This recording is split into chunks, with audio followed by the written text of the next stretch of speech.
Hey little sunshines, Mr. Matt here.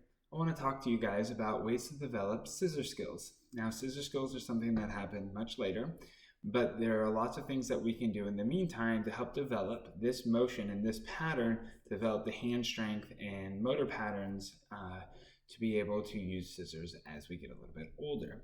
One of the first things that I really like to help develop that hand strength and develop this open shut motion is using spray bottles, preferably something that hasn't had a cleaner in there. You can use or in this case, washable markers, and you can add them to water and it'll make a bunch of variety of different colors. You can use that because it is washable in bathtubs, showers, along the fence outside if you have that, and you can see as I press down the motion for the scissors.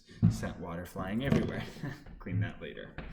Other things that you can do are actually clothespins. I like to use dots. This one doesn't have it, but you can put a dot on the clothespins for the thumb and 2 dots for your index finger and middle finger, and then you press down to open and shut. We're developing that same motion, nice small snips, and developing that motor plan for being able to use scissors as well. Other things that you can do are these here, like scissors with a scooper, great for like the sensory bins, beans and rice, and picking up maybe like alphabets, and you work on visual scanning. Oh, find A or find the red pom-pom, and you get to work on language skills that way as well. Open, shut, picking them up, and then putting it into a container. You've seen a very similar activity where I went over in the video with sensory bins. Other components are also tweezers. Again, opening and shut, you see how my fingers move in, and developing that pattern, pom-poms, other different toys as well, cotton balls, small little cars being picked up with the tweezers. They make fruit games as well. Great and very appropriate at developing hand strength, the patterns for opening and shut, feeling what it's like to hold things in the fingertips, developing more awareness. Other things I like to do is start with the introduction of Play-Doh. A lot of kids you might see start using scissors this way as they make cuts on the Play-Doh. That's okay for a little while. But eventually what we're going to end up getting to is them being able to hold the Play-Doh and make the small snips. It's really kind of gratifying to watch it fall to the ground for a lot of the kids.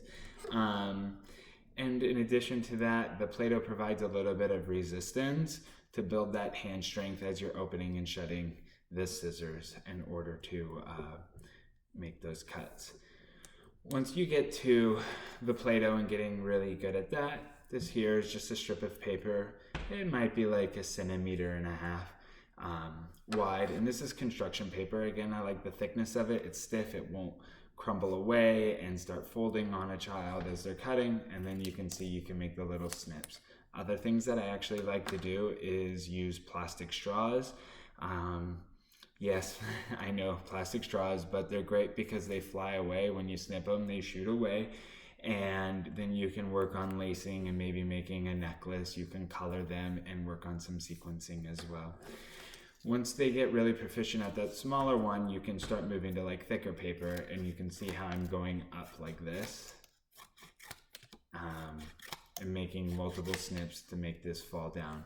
After that, then you start moving into like the lines and cutting along a straight line, but nothing I really expect within the Little Sunshine's class. In reality, I'm just happy if we're making snips on paper by the time we're 3. So that concludes this video. I hope you guys enjoyed it. I'll see you guys soon.